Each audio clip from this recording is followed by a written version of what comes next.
Entonces, para poder explicar qué es lo que pasa en las escuelas y qué es lo que pasa en la educación con las políticas neoliberales, vamos a hacer una pequeña recapitulación.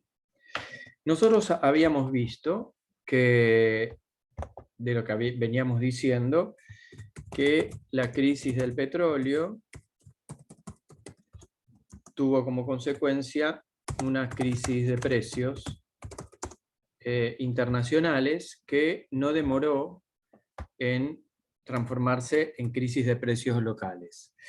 Y habíamos visto que la crisis de precios, producto del incremento de los costos de los transportes y de las mercancías, había tenido como resultado una crisis, la crisis del trabajo, por un lado, y por otro lado, la crisis fiscal del Estado, que tuvo como consecuencia central el desfinanciamiento, en principio, de muchas de las áreas de las cuales el Estado era responsable. Como el Estado no podía, habíamos dicho que esta imposibilidad de recaudación hacía que el Estado no pudiera financiar la cantidad de prestaciones que el estado de bienestar aseguraba, producto de la crisis del trabajo y de la baja de recaudación, a pesar de los cambios fiscales y de lo que eso produjo en términos de inflación, lo que generó fue naturalmente la necesidad de, en principio, de que el Estado empezara a financiarse a través de la venta de las empresas públicas. Y esto dio lugar a una serie de políticas de privatización sobre las empresas públicas estatales. En este proceso se privatizaron las comunicaciones,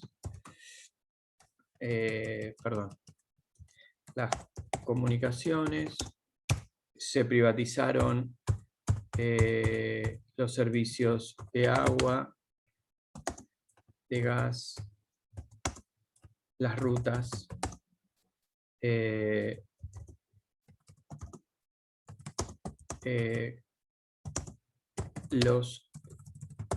los sistemas de radiofrecuencia, y naturalmente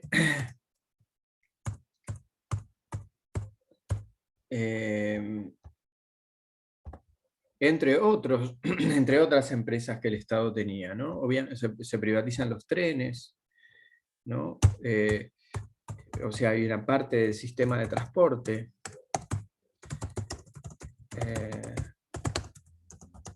¿No? Esto es básicamente aerolíneas y trenes. Recordemos que en este contexto el servicio de transporte público de pasajeros, lo que son los colectivos y los servicios terrestres, en general ya tenían ya estaban privatizados, aunque siempre fueron subsidiados por el Estado, subsidios que se mantuvieron aún en el contexto de estas políticas, ¿no? Pero además de estos procesos que yo les decía, bueno, cuando ya se venden todas las empresas públicas, me faltó acá agregar, si quieren, para completar un poco el cuadro, telefonía, bueno, que está con comunicaciones, ¿no? Y electricidad.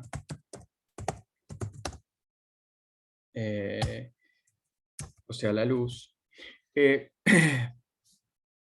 además de estos procesos que van requiriendo en el proceso de desmantelamiento del estado de bienestar, van requiriendo la implementación de un conjunto de políticas tendiente a que el Estado, que se va achicando, pueda obtener recursos para financiarse, ¿no? Y básicamente para financiar los servicios públicos. hasta que cuando ya se vendieron todas las empresas y no queda con qué financiar el Estado, quedan dos caminos. O se privatizan los servicios públicos, o vis a vis, o sea, o una cosa o ambas cosas, o una de las dos, se toma deuda, o bien, también, y vamos a poner una coma aquí, se privatizan los servicios públicos, es decir, los esenciales, salud y educación. Pero de esto ya hablamos. Me interesa ahora, obviamente, esto es a donde se orientaba, ¿no? O sea, la salud ya lo explicamos en la parte anterior, y de la educación vamos a hablar ahora. Pero sí me interesa destacar, antes vuelvo a decir, de introducirme en el tema educativo, de lo cual hay mucho para hablar, que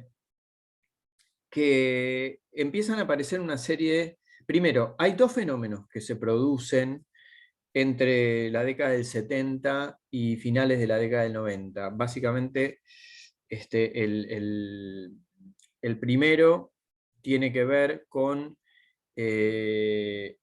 esta idea de que la modernidad ya estaba superada, ¿no? Que nuevo cambio, estos nuevos aires en el territorio social, en la esfera social y en las políticas del Estado, implicaba un cambio a nivel general, a nivel planetario, que venía dado por la superación de lo que había sido el Estado moderno, ¿no? Entonces se empieza a hablar de la postmodernidad o posmodernidad.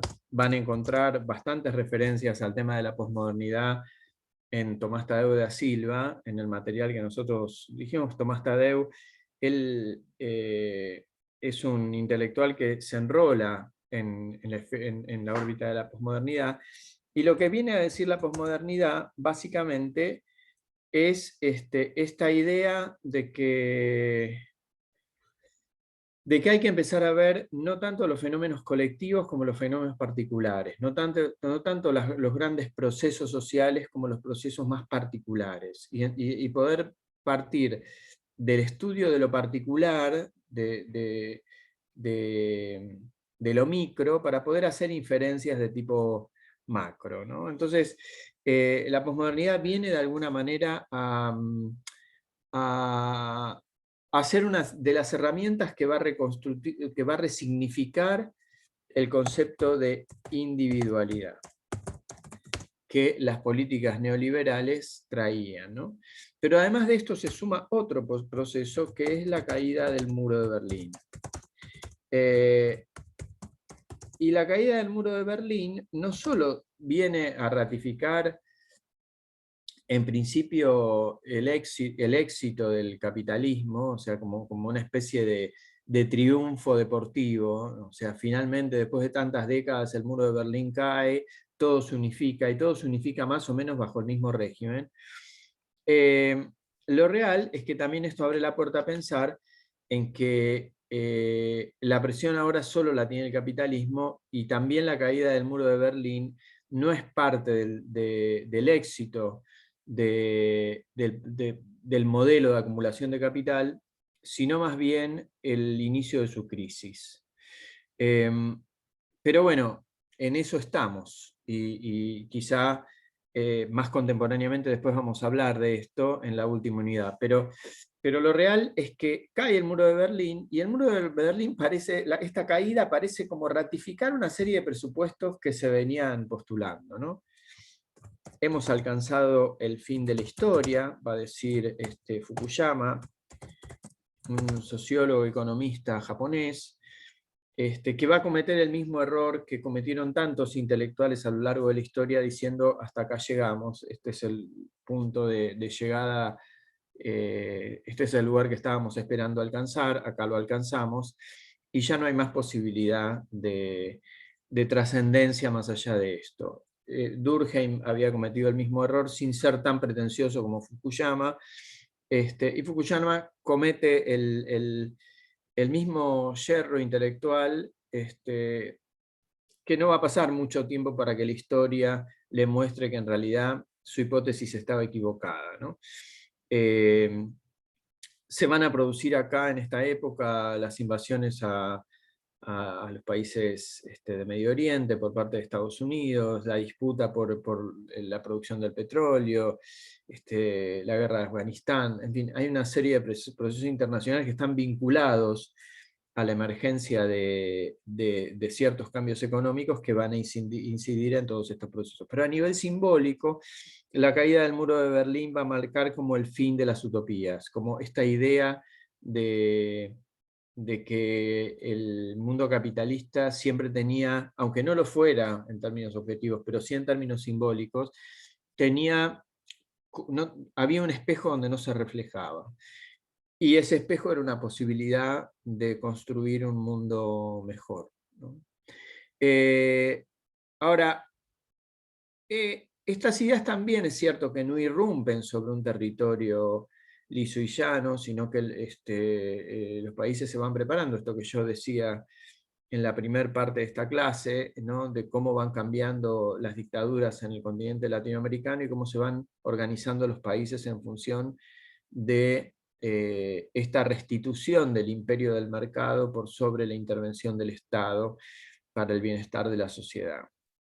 Sin lugar a dudas, uno de los países que va a tener mayor incidencia sobre este proceso va a ser Chile, que es a lo largo de los años 80, pero sobre todo de los 90,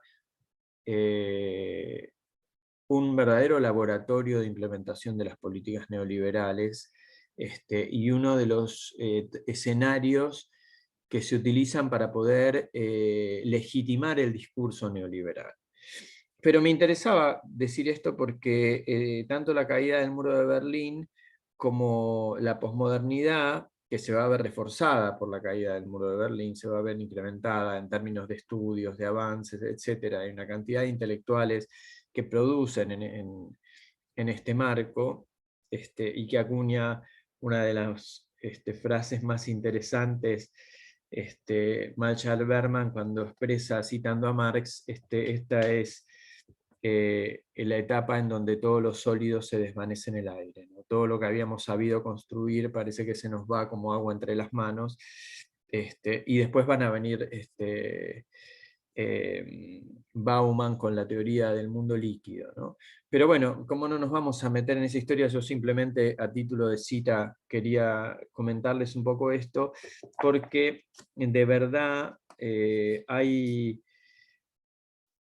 una lógica crítica que tiene que ver no solo con la crisis del estado de bienestar, sino que como la crisis del estado de bienestar es la ratificación de lo que el Mayo francés había expresado desde la izquierda y desde el pensamiento más vanguardista, reclamándole a ese Estado las promesas no cumplidas, bueno, acá vienen y dice, este Estado efectivamente no realizó las cosas que tenía que realizar, entre comillas, entonces lo que necesitamos es que haya un cambio de rol de Estado y haya otros ámbitos de intersección entre las relaciones sociales y las relaciones económicas que estén determinados por otro ámbito mucho más efectivo para esto. Y acá va a venir nuestro viejo amigo y conocido mercado, como ya lo volvimos a decir. Entonces, a título de repaso, quería mencionar estos procesos que también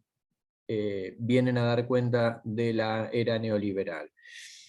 Y a partir de acá va a aparecer la construcción del discurso neoliberal va a venir acompañada de una serie de conceptos, ¿no? Yo les había comentado en esta misma clase el término de eficacia y eficiencia, esta idea de ya un mundo que deja de ser bipolar, sino es un mundo gobernado por el mercado internacional, por el libre juego del comercio internacional, va a provocar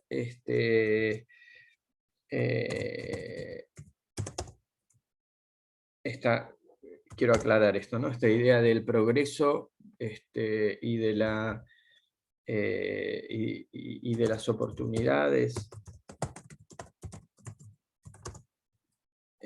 o de la planificación por la eficacia y la eficiencia en términos de uso y de aprovechamiento de los tiempos y de los recursos. Les decía, en esta idea de mundo unificado en términos del comercio internacional y de los mercados internacionales, ya no se va a hablar más de, o se va a sustituir el concepto de imperialismo y de nacionalidades, básicamente, por el de globalización y básicamente el de multinacionalidad. Entonces, esta idea de que el mundo se globaliza, las empresas